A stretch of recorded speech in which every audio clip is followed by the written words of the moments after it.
দেশের মানুষ অপেক্ষা করছে দেখার জন্য অমিত শাহ নরেন্দ্র মোদীর ৮,০০০ কোটি টাকার প্লেনে কবে রেড হবে। দেশের মানুষ অপেক্ষা করছে দেখার জন্য বিজেপি নেতাদের বাড়িতে ইডি সিবিআই কবে যাবে। বিজেপিকে বেনজির আক্রমণ সায়নী ঘোষের। শেষ দফার ভোট যত এগিয়ে আসছে ততই উত্তাপ বাড়ছে রাজনৈতিক দলগুলোর মধ্যে। আর মাত্র কয়েকটা দিন বাকি, আগামী ১ জুন যাদবপুর লোকসভা কেন্দ্রে ভোট। তার আগেই সমস্ত রাজনৈতিক দলের প্রতিনিধিরা কোমর বেঁধে নেমে পড়েছে ভোট প্রচারে। তারা সকলেই এই নির্বাচনকে কেন্দ্র করে একে অপরকে কড়া ভাষায় আক্রমণ করে যাচ্ছেন প্রতিনিয়ত। এবার বিজেপি, সিপিএম ও আইএসএফকে একযোগে কড়া ভাষায় আক্রমণ যাদবপুর লোকসভা কেন্দ্রের তৃণমূল কংগ্রেস প্রার্থী সায়নী ঘোষের। তিনি বলছেন, দেশের মানুষ অপেক্ষা করছে দেখার জন্য কবে অমিত শাহ নরেন্দ্র মোদীর ৮,০০০ কোটি টাকার প্লেনে কবে আইটি রেড হবে। দেশের মানুষ অপেক্ষা করছে দেখার জন্য বিজেপি নেতাদের বাড়িতে ইডি সিবিআই কবে যাবে। আসুন শোনাই কি বলছেন সায়নী ঘোষ, শুনুন। 10 বছরে নরেন্দ্র মোদী শ্বেতপত্র প্রকাশ করেছে যে কি কাজ করেছে দেশের মানুষের জন্য, বাংলার মানুষের জন্য, হ্যাঁ কিনা। যদি না করে থাকে একটাও ভোট বিজেপিকে দেবেন না। তাই এত হাকুপাকু, এত লাফালাফি, এত ইডি সিবিআই, রাহুল গান্ধীর হেলিকপ্টার, অভিষেকের হেলিকপ্টারে আইটি পাঠানো। দেশের মানুষ অপেক্ষা করছে দেখার জন্য যে অমিত শাহর হেলিকপ্টার আর নরেন্দ্র মোদীর এরোপ্লেন, ৮,০০০ কোটি টাকার এরোপ্লেন, সেটাতে কবে আইটি রেড হবে। দেশের মানুষ অপেক্ষা করছে দেখার জন্য বিজেপির নেতাদের বাড়িতে ইডি সিবিআই কবে যাবে। পাশাপাশি যাদবপুরের বিজেপি প্রার্থীকে উদ্দেশ্য করে সায়নী বলেন, বিজেপির যিনি প্রার্থী হয়েছেন তিনি তো দিল্লিতে থাকেন। সাধারণ মানুষের ২,০০০ টাকার জন্য সই করতে গেলে ১২,০০০ টাকার টিকিট কেটে দিল্লি যেতে হবে। কখনো রাজনীতি করতে দেখেছেন? আমি করেছি। ৩টে সিনেমা ও ৩৫০-র ওপর মিটিং, মিছিল, সভা করেছি মমতাদির পাশে থাকবো বলে। শোনাই আর কি বললেন তৃণমূল প্রার্থী সায়নী ঘোষ। যিনি ক্যান্ডিডেট হয়েছে দিল্লিতে থাকে, আপনার একটা ২,০০০ টাকার কিছু গ্রান্টের জন্য সই লাগতে হবে, তার জন্য ১২,০০০ টাকা টিকিট কেটে দিল্লি যেতে হবে। ওনাকে আপনি খুঁজে পাবেন না। কোনোদিন দেখেছেন আপনারা বিজেপির ক্যান্ডিডেটকে বাংলায় রাজনীতি করেছে? কলকাতায় আরে আমি সায়নী ঘোষ বলতে পারি ৩ বছরে যে আমি রাজনীতি করেছি। অভিনেত্রী মানুষ, ৩খানা সিনেমা করেছে, ৩৫০-র উপর মিটিং, মিছিল, সভা করেছি মমতাদির পাশে থাকবো বলে। পাশাপাশি সিপিএমকেও আক্রমণ করতে শোনা যায় তার গলায়। তিনি বলেন, ইনসাফ ইনসাফ করে সবকিছু সাফ করে দিয়েছে। নিজেরা মহাকরণে বসে এটাই বড়রা খেত আর বাংলার মানুষ পিঁপড়ের ডিম মাখা ভাত খেত। তারপর আবার বাড়ি বাড়ি গিয়ে কৌটো নাচাতো। এখন আবার ডিজিটাল ইন্ডিয়া। এখন আর কৌটো নাচাচ্ছে না, কিউআর কোড দিচ্ছে। তাই তোমাদের নোটও দেব, ভোটও দেব। তাহলে তোমাদের চাই কি করতে। আর পাশাপাশি আইএসএফকেও কটাক্ষ করতে শোনা যায়। তিনি আইএসএফের উদ্দেশ্যে বলেন, আর একটা দল হয়েছে আইএসএফ, তার সিম্বল হচ্ছে খাম। খাম নাই, বিজেপি থেকে খামই দিয়ে দিয়েছে সিম্বল। বলছে মাথাও খাটাবো না, যেটা পাচ্ছি সেটাই ছেপে দিয়ে দে।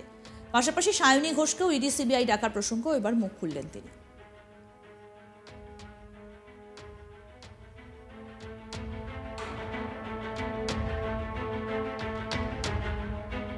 কি বলছেন সায়নী ঘোষ, শুনুন।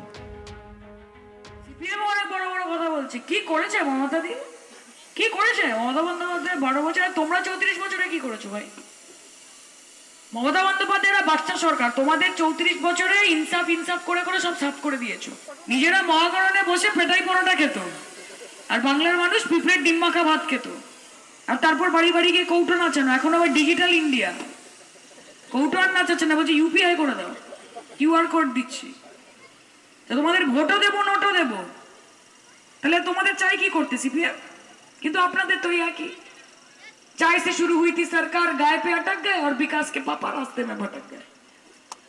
विकासও আসেনি, বিকাশের বাবা মা ভাই বোন কেউ আসেনি। এটা দল হয়েছে আইএসএফ, সিম্বল হচ্ছে খাম। খাম নেয় বিজেপির থেকে, খামই দিয়ে দিয়েছে সিম্বল। বলেছে মাথাও খাটাবো না, যেটা পাচ্ছি ওটাই দিয়ে দে, চেপে দে।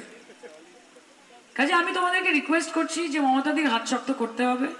নোংরা নোংরা কথা বলেছে, অনেক মিথ্যে অপবাদ দিয়েছে। আমরা বলেছি যে কুছ रीत जगत की ऐसी है, हर एक सुबह की शाम हुई, तू कौन है तेरा नाम है क्या, सीता भी यहाँ बदनाम हुई। আরে এই সবকে আমরা ভাবি না। ওরা ভেবেছিল ভয় পেয়ে যাবো, আওয়াজটা কমে যাবে, আস্তে আস্তে বলবো জয় বাংলা, ভেবেছিল। কিন্তু ওরা জানে না, গলাটা কেটে দিলে অভিষেক বলে না, শেষ শব্দ যেটা বেরোবে, যেটা শুনলে নরেন্দ্র মোদীর বাড়ির ইট অব্দি কেটে যাবে। একসাথে বলুন তো, বলুন জয় বাংলা, জয় বাংলা, জয় বাংলা।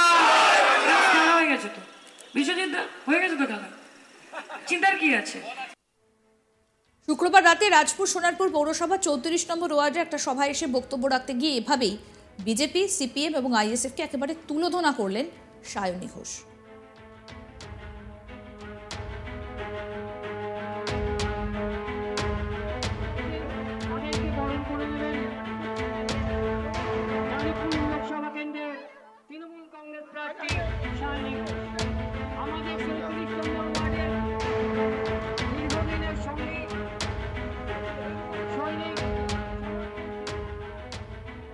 প্রচার চলছে জোর কদমে। যাদবপুর কেন্দ্রের তৃণমূল কংগ্রেস প্রার্থী সায়নী ঘোষ তিনি বলছেন, দেশের মানুষ অপেক্ষা করছে দেখার জন্য কবে অমিত শাহ ও নরেন্দ্র মোদীর 8,000 কোটি টাকার প্লেনের রেড হবে। দেশের মানুষ অপেক্ষা করছে দেখার জন্য বিজেপি নেতাদের বাড়িতে ইডি সিবিআই কবে যাবে। বিজেপিকে একেবারে বেনজির ভাষায় এবার আক্রমণ শানালেন সায়নী ঘোষ। শেষ দফার ভোট যত এগিয়ে আসছে ততই উত্তাপ বাড়ছে রাজনৈতিক দলগুলোর মধ্যে। আর মাত্র কয়েকটা দিন বাকি, আগামী 1 জুন যাদবপুর লোকসভা কেন্দ্রে ভোট। আর তার আগেই সমস্ত রাজনৈতিক দলের প্রতিনিধিরা একেবারে কোমর বেঁধে নেমে পড়েছে ভোট প্রচারে। তারা সকলেই এই নির্বাচনকে কেন্দ্র করে একে অপরকে কড়া ভাষায় আক্রমণ করে যাচ্ছেন প্রতিনিয়ত। এবার বিজেপি, সিপিএম এবং আইএসএফকে একযোগে কড়া ভাষায় আক্রমণ করলেন যাদবপুর কেন্দ্রের তৃণমূল কংগ্রেস প্রার্থী সায়নী ঘোষ। তিনি বলছেন, দেশের মানুষ অপেক্ষা করছে দেখার জন্য অমিত শাহ, নরেন্দ্র মোদীর 8,000 কোটি টাকার প্লেনে কবে আইটি রেড হবে।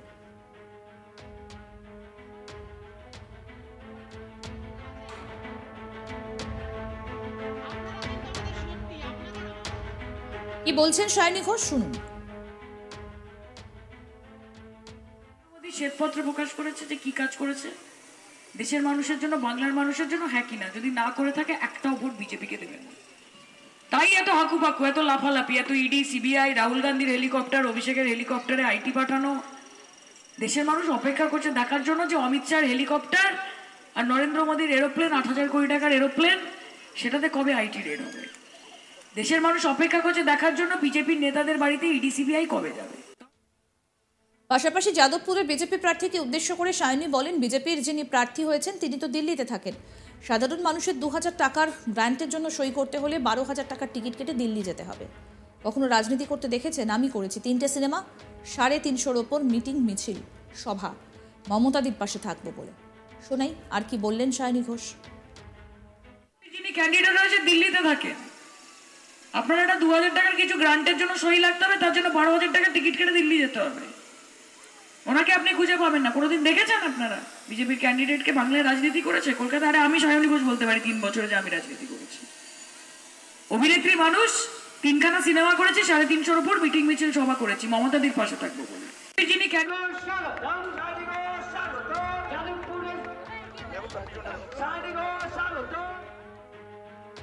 দেখতে থাকুন আজ তক বাংলার ইউটিউব চ্যানেল, সাবস্ক্রাইব করুন।